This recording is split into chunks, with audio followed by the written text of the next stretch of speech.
Yung pong ating Ebanghelyo ay sabi nga po natin ay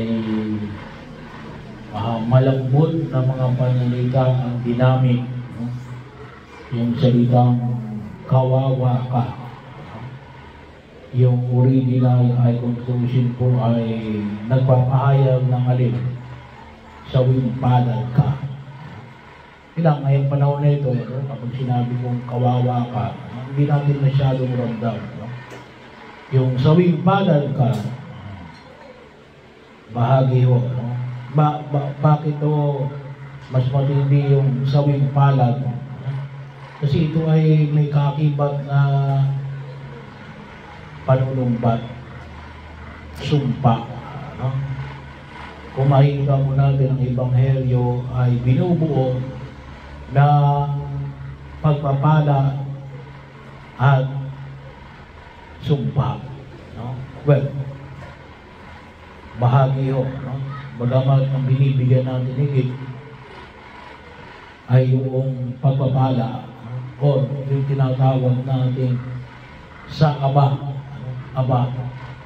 o tawag na nga rin natin ay sawing palad, no? Pero dito yung binahagi ho na narinig natin sa Ebanghelyo na ito, na nakatutok sa tatlong bayan. Anong bayan ito? Tiro at Sidon at Capernaum. Yung Tiro at Sidon, sabi nga po rito yun, ito yung maraming panahon ang ginugol ni Jesus. Pero hindi sila nanalig kay Jesus. Mas maraming panahon na ginugol si Jesus kaysa sa mga lugar na katulad po ng ibinahagi sa banal na kasulatan. Ano ito?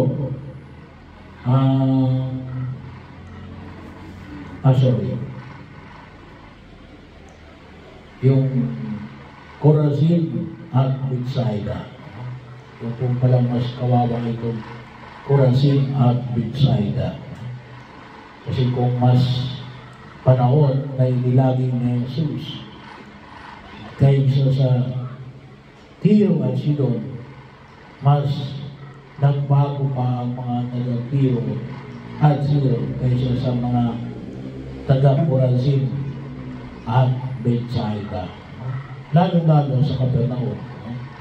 Kasi kung mapapansin po natin, yung Capernaum, ito yung kung tawagin natin ay lugar na pinagtigilan na Jesus noong panahon ng kanyang public ministry. Kung tawagin na po natin ay dito nakalagay yung kanyang headquarters sa Capernaum. Kaya po kung pupunta kayo sa Capernaum, nakalagay ito may yung town of Jesus Christ. Kasi nga, doon siya tumira for 3 years yung kanyang public ministry. So, anong sinabi naman dito sa Capernaum, no? Nais mong maging mataas hanggang sa langit. Ang namayani naman sa kanya ay kayabangan, hindi pa rin pagsunod sa kalooban ng Diyos. Kaya ano yung paanyaya na pinamanig niya, no? Ang nakikinig sa akin, ang nakikinig sa inyo ay nakikinig sa akin. At ang nakikinig sa akin ay nakikinig sa nagsuko sa akin. Ito yung sinasabi niya sa kanyang mga alagad. So, nung panahon na yun, napakabigat yung tinatawag natin representation. Ibig sabihin, kung hindi nakinig kay Jesus, hindi nakinig sa mga alagad, hindi ito nakikinig sa Amang na sa langit. Kaya itinuring silang kawawa, sawing palad, aba, or kung mas gusto natin yung mas matigas na pananalita, ay yung tinatawag natin sinumpa. Kaya sabi nga po natin, na medyo inaalis natin yung ganong klase ng pananalita kasi nga yung ating pananampalataya ay hindi dapat nadadaan sa takot. Yung pagtugon natin kay Jesus ay hindi dapat gawaan ng takot. Katulad na rin bawa ng noong mga ginagawag natin ng mga pamahiin. Tayo ang pamahiin tayo eh. Pero ibig sabihin, yung pamahiin ay out of fear, gawa ng takot. Gagawin mo yan kasi pag hindi mo ginawa, ganito ang mangyari. Ganun lang pagkilos. Pero ang pagkilos natin sa pagsunod ng Diyos ay hindi gawa sana ng takot. Pero gawa ng gawa ng pag-ibig. Kasi yun ang pinaka-punot dulo ng pagpapahayag ng ating Panginoon sa Kristo. Out of love. Hindi out of fear. Pero isang realidad na makita po natin, kahit na po sa lumang tipan, ay pinapaalala sa atin ang pong may kapal, na kapag hindi tayo sumunod sa Kanya, mapapahamak tayo. Yun yung binibigyan natin ng pagpapahalaga sa tinatawag natin epekto ng kasalanang mana. Kapahamakan at kamatayan. Bakit? Gawa ng pagsuway natin sa kalooban ng ating Diyos. Pero sana, sabi nga po natin, yun ay isang realidad na huwag natin kalimutan. Kasi yun ang isang turo ng kasalanan. Pero sana, ang pagkilos natin ay isang pagkilos na mas malalim na pagtugon, hindi gawa ng takot. Kasi sigurado naman na kapag talagang gumawa ka ng masama, may kaakibat na kapahamakan. Yun yung turo natin na binibigyan ng pansin kung sa tinatawag natin katarungan ng Diyos. Pero sabi nga po natin, sana makita natin na yung yung mga pagkakatakot na ipinagkaloob sa atin ng Diyos. Huwag natin sayangin. Kasi isang pagpapala yun Pero yung pagtugon natin sa kagandahan loob ng Diyos ay sana yun maging bahagi na nagmumula sa Kanyang pag-ibig.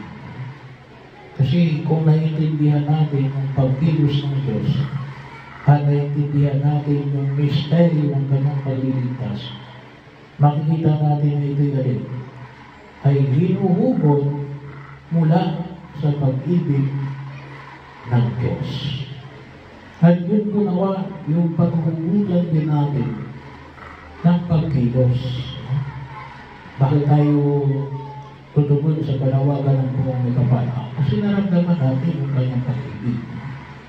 Naintindihan natin yung kanyang paanyaya na ang dulot na Jesus ay pagliligtas, gawa ng pag-ibig niya sa iyo at sa akin.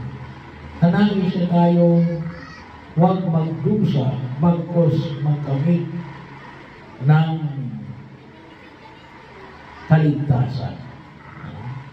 At itong pag-ibig na ito, ano siya magbigay sa atin ng lakas upang sumunod tayo sa kalooban ng Diyos. Versus na sumunod ka nga sa kalooban ng Diyos, pero gawa ng takot. Maliligtas ka ba nun? Hindi. Kasi takot Ibig sabihin, hindi mo naintindihan yung pananampalataya natin. Kaya pinagbabawal yung pamahiin. Kasi yung pamahiin ay binabalot ng saan? Sa takot.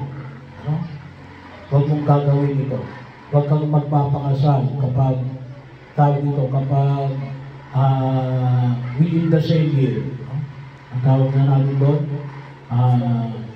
sukob sa taon. Bakit? Kapag nagpakasal ka, nagsukob sa taon, anong mangyayari? May masamang mangyayari. No? So out of it, no? Hindi out of love, no? Yung bahagi. No? Pero, ano yung pagsunod? Susunod ka, may pagsunod. Kaya lang, yung pamantayan, hindi rin ang pamantayan ng Diyos. Hindi para tayo matakot. No? At kung ang pagsunod natin ay gawa pa rin ng takot,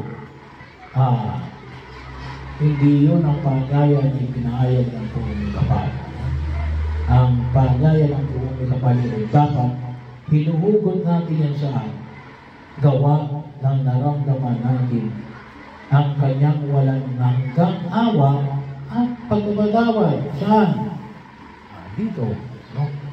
Yung simbolo ng krus na ipinapahayag sa atin. No? Kaya sinabi nga siya, huwag kang magkasala. Hawapahamak ka. Bakit? Hindi tayo para tinatakot. Kasi mahal niya tayo. No? Kaya yun sana po yung makita ko natin na pagkilos natin sa daigdig na ito. Kaya kahit na yung pananalita na ginamit na Jesus, kahit malumanay, no? Kawawa ka, Corazon. Kawawa ka, Bethsaida. So bahagi na ipinapaalala yung pagtugon na sila ay magbago. Pero sana hindi nila makita ito. Simple, gawa ng takot. Ulit gawa ng alin.